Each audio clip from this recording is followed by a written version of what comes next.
Hi అండి. Mutton keema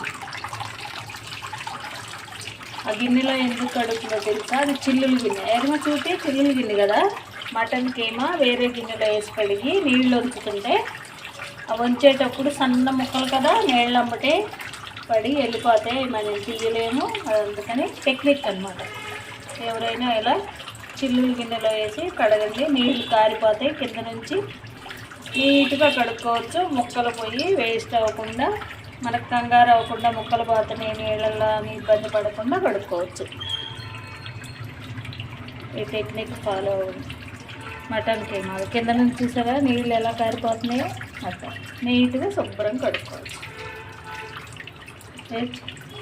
mutton keema ఇలా చిల్లీలలో వేసుకొని శుభ్రంగా 2-3 సార్లు కడిగితే నీళ్ళన్నీ కిందగా కారిపోయి ఈజీ వాష్ అనమాట. కీమాను గిన్నెలో వేసి నీళ్ళు వంపితే వేస్ట్గా వెళ్ళిపోతాయి, నీళ్ళు అమ్ముతాయి ముక్కలు కొన్ని తెలియకుండా. ఇలా అనుకో నీట్గా కడుక్కోవచ్చు, కింద నుంచి అలా నీళ్ళు వెళ్తాయి. Please subscribe, like and share. మా అమ్మ కడుగుతుంది మటన్ కీమా.